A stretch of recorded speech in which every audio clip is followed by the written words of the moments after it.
Welcome to wire channel. எங்க videos உங்களுக்கு பிடிச்சிருந்தா லைக் பண்ணுங்க, ஷேர் பண்ணுங்க, கமெண்ட் பண்ணுங்க, மறக்காம சப்ஸ்கிரைப் பண்ணுங்க. இப்போ என்ன வீடியோ பார்க்க போறோம்னா, எம்டிஎன் சேனல் தான் பார்க்க போறோம். கோட் ரிவ்யூ போட்டிருக்காங்க, அதான் பார்க்க போறோம். பார்க்கலாமா?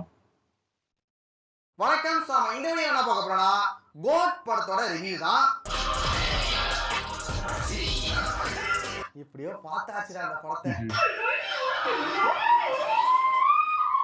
இந்த விஜய்னா படத்துக்கு மட்டும் டிக்கெட் கிடைக்கிறதே ஒரு பெரிய போராட்டமா தான் இருக்கு. நேற்று ஒரு நியூஸ் வேற வந்துச்சு, எஃப்டிஎஸ் ஷோக்கு வந்துட்டு தமிழகத்தில் அனுமதி. நான் என்ன 4 மணி ஷோக்குனா கொடுத்துட்டாங்க போல, 4 மணி ஷோ 7 மணி ஷோ அது கொடுத்துட்டாங்க போலன்னு பார்த்தா 9 மணி 9 மணி ஷோக்கு அனுமதி கொடுத்ததுதான். அதுதான் சிறப்பு காட்சி, ஸ்பெஷல் ஷோ. ஆச்சரியமா இருக்கு. இந்த கோட் படம் எப்படி இருக்கு, என்ன மாதிரி மைண்ட் செட்ல போகாம நீங்க எப்படிப்பட்ட ஒரு மைண்ட் செட்ல போகணும் அப்படிங்கிற நிறைய விஷயங்களை பார்க்கலாம். நான் வந்துட்டு வேற லெவல் ஹைப்ல போனேன். The greatest of all time வெறித்தனமா இருக்க போது போல, இன்டர்வியூல வேற லெவல் ஹைப் ஏத்துறாங்க, அப்படி இருக்கும் இப்படி இருக்குங்கிற ஒரு மைண்ட் செட்லாம் போனேன். உண்மையாவே எப்படி இருந்துச்சுன்னா சொல்றேன். He is a god of science. First இந்த படத்தோட ஹீரோ தளபதி விஜய்னா பொறுத்த வரைக்கும் இந்த படத்துல வந்துட்டு நல்லாவே நடிச்சிருக்காரு. வழக்கமாக சொல்றதுதான் சொல்லிப்போம். ஒரு வெங்கட் பிரபு படத்துக்கு எப்படி ஒரு ஹீரோ இருப்பான், பொதுவா நம்ம நிறைய வெங்கட் பிரபு படம் பார்த்துருக்கோம். ஒரு ஜாலியா ஃபன்னா, எந்த ஒரு ஹீரோவும் இல்லாம மற்ற ஆக்டர்ஸோட டயலாக்ஸ் பேசுறது, ஜாலியா இருக்கிறது, ஒரு ஃபன்னா இருக்கிறது. ஸோ அந்த மாதிரி ஒரு ஹீரோவா தான் இருப்பாங்க இது வரைக்கும். அந்த மாதிரி ஒரு டைப்லயே அவருக்கு ஏத்த மாதிரி மாறி விஜய் நான் நடிச்சிருக்காரு.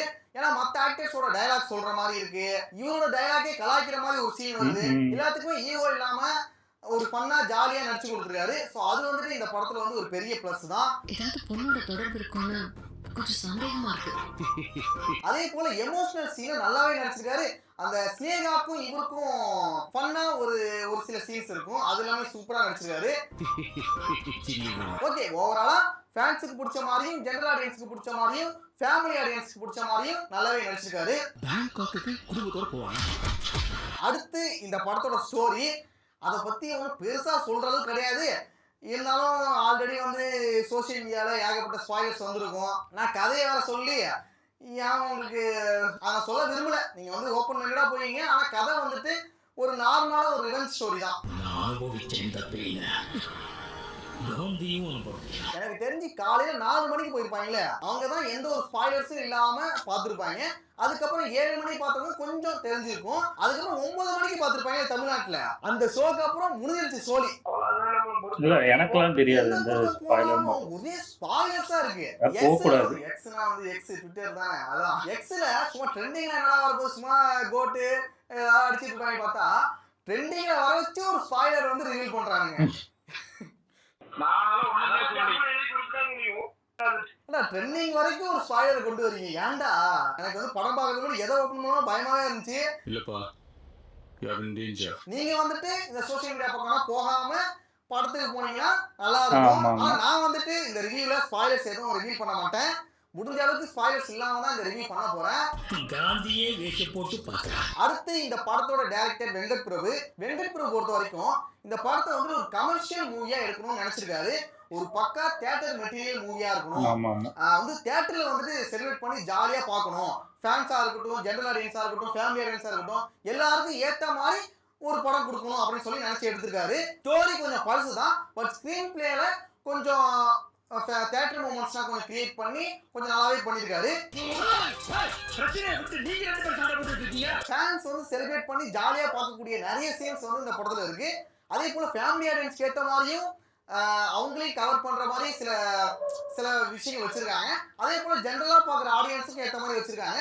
அதை வந்துட்டு கரெக்டாக வெங்கட் பிரபு பண்ணியிருக்காரு. ஸோ இது வந்துட்டு வெங்கட் பிரபுவோட பக்கா தியேட்டர் மெட்டீரியல் படம் தான். மருதமலை மாமணியே முருகையா. நீங்க ஓடிடியில பார்த்தா கூட நிறைய விஷயம் யோசிக்க தோணும், என்னடா இது அப்படின்னு. ஆனா தியேட்டர்ல பார்க்கும்போது அந்த கூட்டத்தோட பார்க்கும்போது ஜாலியா அதை செலிப்ரேட் பண்ணதான் தோணும். அதனால இந்த படத்தை வந்துட்டு ஓடிடியில பாக்குறத விட தியேட்டர்ல பார்த்தாதான் அவங்க காமிச்ச சில ரெஃபரன்ஸ் வந்து ஒர்க் அவுட் ஆகும். அதே போல வந்து சில கேமியோஸும் உள்ள இருக்கு. அதை வந்து நான் ரிவீல் பண்ணல, பட் அதை வந்து அங்க பார்த்தா மட்டும்தான் அது வந்து ஒர்க் அவுட் ஆகும். முக்கியமா சொல்லணும்னா வெங்கட் பிரபுவோட அந்த ஃபன் எலமெண்ட்ஸ்லாம் படம் முழுக்க அங்கங்க இருக்கும். அது வந்து நல்லாவே இருந்துச்சு. இந்த படத்துல எனக்கு பிடிச்ச விஷயங்களை ஒரு சில விஷயங்கள் இருக்கு, அதை நான் ஃபர்ஸ்ட் சொல்லிடுறேன். கார் சேசிங் சீன் ஒன்று வரும். அதுல வந்து சினிமாட்டோகிராஃபி வந்து அவ்வளோ சூப்பரா பண்ணிருக்காங்க. அந்த சேசிங் சீனோட மேக்கிங்கே வேற லெவலா இருந்துச்சு. அப்புறம் முக்கியமா இந்த படத்துல ரொம்ப பயந்தது வந்துட்டு யுவன் சங்கர் ராஜாவோட மியூசிக். ஆனா விசில் போர்டு சாங் வந்துட்டு ஃபர்ஸ்ட் தியேட்டர்ல பார்க்கும்போது நார்மலா கேட்கறத விட தியேட்டர்ல நல்லாவே இருந்துச்சு. இடையில ஏதோ தியேட்டர் வெர்ஷன் ஏதோ கலந்து விட்டாங்களா, தியேட்டருக்காகவே பீட்டை கொஞ்சம் அதிகமா அடிச்சு விட்டாங்களா என்னன்னு தெரியல. பட் ஆனா தியேட்டர்ல பாக்குறதுக்கு எல்லா ஆடிக்கிட்டு ஜாலியா ஒரு செலிப்ரேஷனா நல்லா இருந்துச்சு. அப்புறம் வந்துட்டு மட்டை சாங் வரும், அந்த சாங்குமே சூப்பரா இருக்கும். அது ஒரு விஷயம் இருக்கும், நல்லா இருக்கும். சொல்ல முடியல. மியூசிக் வச்சே இன்னொரு நெகட்டிவ் ஒன்று இருக்கு, அதை அப்புறம் சொல்றேன். அப்புறம் யோகி பாபுவோட சீன்ஸ் வரும், ஒரு சில காமெடி சீன்ஸ், அது நல்லா இருந்துச்சு. இந்த படத்துல ஒரு முக்கியமான பில்லர் வந்துட்டு டிஏஜிங் தான். ஸ்பார்க் சாங் வந்துட்டு வரும்போது வந்துட்டு டிஏஜிங் சரியில்லை அப்படி நிறைய வந்துச்சு, நாம கூட சொல்லியிருந்தோம். அதுக்கப்புறம் ட்ரெயிலர்ல அதை சேஞ்ச் பண்ணி அது நல்லா இருந்துச்சு. அதே போல படத்துலயுமே அந்த லுக் வந்து நல்லாவே இருந்துச்சு. பரவாயில்ல, தமிழ் சினிமால ஒரு நல்ல ட்ரை பண்ணிருக்காங்க. அது வந்து முடிஞ்ச அளவுக்கு கஷ்டப்பட்டு பெட்டராவே பண்ணிருக்காங்க. ஆனா ஒரு சில இடங்கள்ல லைட்டா பிசிறு தட்டுதுதான். பட் பரவாயில்ல, இந்த அளவுக்கு அவங்க பண்ணதே ஒரு பெரிய விஷயம் தான் தோணுது. அந்த டிஏஜிங் மட்டும் நல்லா இருக்குன்னு வச்சுக்கோங்க, இந்த படம் வந்துட்டு சுத்த வேஸ்டா போயிருக்கும். எப்படியே காப்பாத்தி விட்டுட்டாங்க. அப்புறம் லாஸ்ட் 20 நிமிஷம் வந்துட்டு ரொம்பவே நல்லா போச்சு. முக்கியமா தியேட்டர் மூமெண்ட்ஸ் வந்துட்டு நிறையவே இருக்கும். ஓகே, அடுத்து வந்து ஒரு சில நெகட்டிவ்ஸ் இருக்கு, அதை பத்தியும் பேசிடலாம். இந்த எங்கா ஒரு வரல ஒரு விஜய், அது வந்துட்டு நல்லாவே பண்ணிருக்காங்க, நல்லா இருந்துச்சு. ஆனா நாளைய தீர்ப்பு மாதிரி விஜய் வந்து வருவார்ல, அதை போட்டு சொதப்பி எடுத்துட்டாங்க. ட்ரெய்லர்ல கூட அவ்வளவா தெரியல, ஆனா படத்துல பார்க்கும்போது ஏன்டா அப்படி பண்ணி வச்சிருக்கீங்க. இவங்க வந்துட்டு ஒரு ரிலீஸ் டேட் ஃபிக்ஸ் பண்ணிட்டு அந்த ரிலீஸ் டேட்டுக்குள்ள எல்லாத்தையும் பண்ணி முடிக்கும்னு சொல்லிட்டு அவசரமா பண்ணாங்களா இல்ல என்னன்னு தெரியல. அதை வந்து இன்னும் கொஞ்சம் பெட்டரா கொஞ்சம் டைம் எடுத்து பண்ணியிருந்தா நல்லா இருந்திருக்கும். அவரோட பையன் சஞ்சயை கூட நடிக்க வச்சிருக்கலாம் போல, அப்படி இல்லைன்னா வேற யாராவது கூட நடிக்க வச்சிருக்கலாம் போல. ஏன்னா ஒரு முக்கியமான சீன்ல அந்த கேரக்டர் வரும்போது அது கூட நம்மளால கனெக்ட் ஆகவே முடியல, அதை வந்து விஜயாவே ஏத்துக்க முடியல. அப்புறம் எங்க அந்த சீன் வந்து கனெக்ட் ஆகுது. நெக்ஸ்ட் வந்துட்டு இவனோட சாங்ஸ் வந்து பாக்குறதுக்கு நல்லா இருந்துச்சு, ஓகே தான். ஆனா அது பிஜிஎம் வந்துட்டு மனசுல நிக்கிற அளவுக்கு ரொம்ப ஒரு சீனை வந்து கூஸ் பம்ப்ஸ் கிரியேட் பண்ற அளவுக்கு, ஒரு சீனை வந்துட்டு எலிவேட் பண்ற அளவுக்கு அது வந்துட்டு அந்த அளவுக்கு இல்ல. அதே போல இந்த மட்ட சாங்கியும் இந்த ஸ்பாட் சாங்கியும் அந்த பிளேஸ் பண்ண இடமே சரியில்லை. இந்த தமிழ் படம் 2ல கூட வரும்ல, அப்பதான் செத்துருப்போம், அடுத்து பார்த்தா ஒரு சாங்கு போவாங்கல்ல, அது மாதிரிதான் இந்த படத்துல அந்த சாங் நல்லா இருந்தாலும் அதை பிளேஸ் பண்ண இடம் சரியில்லை, தேவையில்லாம திணிச்ச மாதிரியே தோணுச்சு.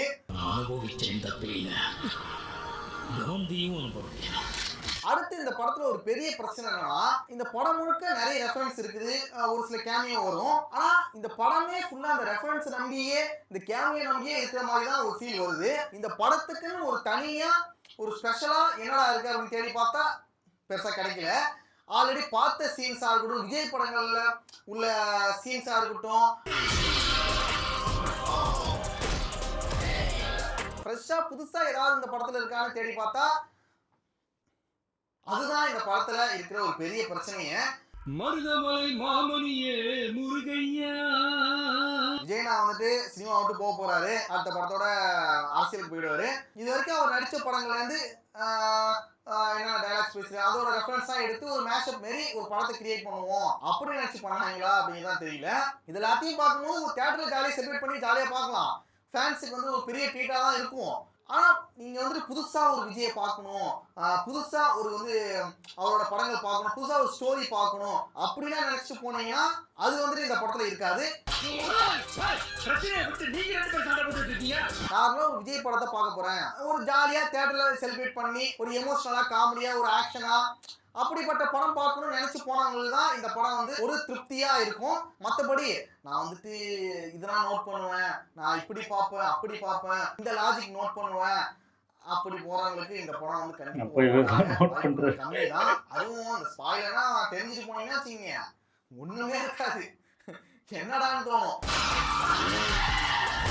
அப்புறம் வந்துட்டு டிஏஜிங்ல ஓரளவு நல்லா பண்ணியிருந்தாங்க. ஆனா விஎஃப்எக்ஸ்ல வந்துட்டு ஒரு சில இடங்கள்ல நல்லாவே தெரிஞ்சுது. அதை கொஞ்சம் இன்னும் பெட்டரா பண்ணியிருக்கலாம் அப்படின்னு தான் தோணுச்சு. அதுவும் அந்த கிளைமேக்ஸ் சீன்லாம் நல்லாவே தெரிஞ்சுது. அப்புறம் ஹீரோ வந்துட்டு கோட் ஆஃப் சாட்ஸ் தான் சொல்லுவாங்க. He is a god of sats. அதுக்கேற்ற மாதிரி அவர் வந்துட்டு இன்டெலிஜென்ட்டா ஏதாவது பயங்கரமா ஏதாவது விஷயம் பண்ணுவாரான்னு பார்த்தா அதெல்லாம் இருக்காது. அடிச்சு போடுறது, ஷூட் பண்றது, இது மாதிரி நார்மலான விஷயம் தான் வச்சிருப்பாங்க. வெங்கட் பிரபு வந்துட்டு ரொம்ப நம்ம வந்து குழப்பம் வேணாம், அப்படி இப்படிலாம் யோசிக்க வைக்கலாம், நார்மலா கொடுத்து முடிச்சு விட்டுருவோம் அப்படின்னு ஒரு கமர்ஷியல் மூவி தானே, ஃபேமிலி ஆடியன்ஸ் தான் பார்க்க போறாங்க, அவங்க எதுக்கு குழப்பி விடணும் அப்படிங்கிற மாதிரி நினைச்சு பண்ணிட்டாரான்னு தெரியல. இந்த படம் என்னதான் ஒரு 3 மணி நேரம் இருந்தாலும் ஒரு சில இடங்கள்ல லேக் இருக்கும் தான். பட் அதையும் வந்துட்டு அங்கங்க ஒரு ஹை பாயிண்ட்ஸ் வச்சு அதை மேட்ச் பண்ணிடுறாங்க. அது வந்துட்டு இந்த படத்துல வந்துட்டு நமக்கு பெரிய படமா இருக்குங்கிற ஒரு ஃபீல் வந்து கொடுக்காது. அது ஒரு பெரிய நல்ல விஷயம்டா. காந்தியே வேஷம் போட்டு பார்க்கலாம். இந்த படத்துக்கு போறதுக்கு முன்னாடி எப்படிப்பட்ட மைண்ட் செட்ல போகணும்னா, ஃபர்ஸ்ட் நீங்க வந்து அவங்க கிரியேட் பண்ணாங்க, அந்த இன்டர்வியூலாம் கிரியேட் பண்ணாங்க, அது எதுவுமே மைண்ட்ல வச்சுக்காதீங்க. அந்த ஹைப் எல்லாத்தையும் விட்டுட்டு நார்மலா விஜய் படத்துக்கு போறோம், ஜாலியா ஃப்ரெண்ட்ஸோட, ஃபேன்ஸோட இல்ல ஃபேமிலியோட செலிப்ரேட் பண்ணி பார்த்துட்டு வரலாம்டா அப்படிங்கிற மைண்ட் செட்ல போங்க. நீங்க வந்து புதுசா பார்க்கணும் அப்படி இப்படின்னு நினைச்சிட்டு போகாதீங்க இந்த படத்துக்கு. நான் சொல்லிடுறேன். மற்றபடி இந்த படத்தை கண்டிப்பா நீங்க போய் தியேட்டர்ல பார்க்கலாம். நீங்களும் பார்த்துட்டு உங்களுக்கு என்ன தோணுச்சு அப்படிங்கிறத கமெண்ட்ஸ்ல சொல்லுங்க. அதான் சொல்றேன்ல, இவங்க ஏதாவது ஸ்பாய்லரு ரொம்ப ஹைப் ஏற்றி அவங்க ஒரு எக்ஸ்பெக்டேஷன் வச்சுட்டு போய் பார்த்துருக்காங்க. அதனாலதான் எனக்கு தெரிஞ்சு அவருக்கு அந்த அளவுக்கு பிடிக்கல போல இருக்கு. அதுவும் இல்லாம அந்த ஸ்பாய்லர்லாம் பார்த்துட்டு போல இருக்கு. ஆனா எனக்கு தெரிஞ்சு நல்லாதான் இருந்துச்சு. அதாவது அந்த ஸ்பாய்லர் அந்த அளவுக்கு இவங்க சொல்ற அளவுக்கு அந்த ரெஃபரன்ஸ் வந்து படம் ஃபுல்லா வர மாதிரிலாம் கிடையாது. அது படத்துல 1-2 இடத்துலதான் மேக்சிமம் வருது. அது 1-2 ஒரு கொஞ்சம் குறிப்பிட்ட இடத்துல தான் வருது. நீங்க நல்லா பாத்தீங்கன்னா தெரியும். அந்த செகண்ட் ஹாஃப் ஃபுல்லா அந்த கதையை நோக்கி தான் போயிட்டே இருக்கும். அடுத்த என்ன நடக்கும், அடுத்த என்ன பண்ணுவாங்க அப்படின்னு தான் அதை நோக்கி தான் போகும். உங்களுக்கு அந்த இன்ட்ரெஸ்ட் இருக்கும். அதாவது ஃபர்ஸ்ட் ஹாஃப் முடிச்ச உடனே அந்த அதுக்கப்புறம் என்ன ஆகும் அப்படின்னு ஒண்ணு இருக்குல்ல, அது கண்டிப்பா அது அந்த ஸ்கிரீன் பிளே எல்லாம் பயங்கரமா பண்ணியிருக்காங்க. இது என்னதான் சொன்னாலும் எனக்கு தெரிஞ்சு நல்லாதான் இருந்துச்சு. நீங்க எனக்கு தெரிஞ்சு அதாவது ரொம்ப ஹைப்போட ஏதாவது எக்ஸ்பெக்டேஷன் வச்சு பார்த்தீங்கன்னா கண்டிப்பா இது அந்த அளவுக்கு ஒன்றும் இது பண்ணாது. எனக்கு தெரிஞ்சு எல்லாருக்குமே பிடிக்கும் கண்டிப்பா. இது வந்து அந்த மோசமான படம், சுமார் படம் அப்படிலாம் கிடையாது. எனக்கு தெரிஞ்சு நல்ல படம் தான். இது கண்டிப்பா தியேட்டர்ல பார்க்கலன்னா எனக்கு தெரிஞ்சு மிஸ் பண்ணுவீங்க. அந்த செலிப்ரேஷனா இருக்கட்டும், இல்ல அந்த அந்த ஆக்ஷன் சீக்வன்ஸா இருக்கட்டும், இல்ல இந்த டிஏஜிங்கா இருக்கட்டும். டிஏஜிங்லாம் இதுக்கு இவ்வளோ ஒரு வருஷத்துக்குள்ள அவ்வளவுதான் பண்ண முடியும். ஏன்னா டிஏஜிங்கிறது பெரிய பெரிய விஷயம். ஏன்னா ஜெமினி மேனே நான் பார்த்துருக்கேன். அது அத்தனை வருஷம் ஒர்க் பண்ணியுமே அது வில் ஸ்மித்தே அந்த கடைசி கிளைமேக்ஸ்ல பார்த்தீங்கன்னா அந்த காலையில அந்த சிரிக்கிற மூஞ்சா இருக்கட்டும், இல்ல ஒரு மாதிரி அந்த ஃபேஸ் எக்ஸ்பிரஷனே ஒரு மாதிரி தான் இருக்கும். அந்த டிஏஜிங் அவ்வளவு வருஷம் பண்ணியே அப்படிதான் இருந்துச்சு. அப்போ இங்க கோலிவுட்னு பார்க்கும்போது கண்டிப்பா அந்த அளவுக்கு பெர்ஃபெக்ட் பண்ண முடியாது. அது ஓரளவுக்கு தான் வரும். அதுதான் தெரிய மாட்டேங்குது யாருக்கும். அது டிஏஜிங் வந்து சொதப்பிட்டாங்க, சரியா இல்லைன்னு நம்ம சொல்லிக்கிட்டு இருக்கோம். ஆனா அது டிஏஜிங் பத்தி நல்லா தெரிஞ்சு அந்த இங்கிலீஷ் படமே நீங்க நிறைய பார்த்தீங்கன்னா தெரியும். அது அவ்வளவு வருஷம் எடுத்துப்பாங்க. அவ்வளவு வருஷம் எடுத்துக்கிட்டா அந்த மாதிரி வந்திருக்கும். எனக்கு தெரிஞ்சு நல்ல படம் தான். நீங்க கண்டிப்பா அதாவது ஃபர்ஸ்ட் ஹாஃப் வந்து ஓரளவுக்கு ஸ்லோவா தான் போயிட்டு இருக்கும். ஆனா செகண்ட் ஹாஃப் பயங்கர ஸ்பீடா போயிட்டு இருக்கும். எனக்கு தெரிஞ்சு ஸ்டோரி அதாவது சொன்ன மாதிரி ஸ்டோரி ஓகே. அந்த ஸ்டோரி அதாவது இதுதான் ஸ்டோரின்னு தெரியும். ஆனா அது எப்படி கொண்டு போறாங்கன்னு இருக்குல்ல, அந்த ஸ்கிரீன் பிளே எல்லாம் இருக்குல்ல, கண்டிப்பா அது செகண்ட் ஹாஃப்ல என்ன பண்ண போறாங்க, என்ன மாதிரி ஆகும் அப்படின்னு ஒரு இது இருக்குல்ல, அதெல்லாம் சூப்பராகவே இருக்கும். அது தியேட்டர்ல போய் பார்க்கலாம். உண்மையில நல்லா இருந்துச்சு. ஓகே, எங்க வீடியோஸ் உங்களுக்கு பிடிச்சிருந்தா லைக் பண்ணுங்க, ஷேர் பண்ணுங்க, கமெண்ட் பண்ணுங்க, மறக்காம சப்ஸ்கிரைப் பண்ணுங்க. எல்லாருக்கும்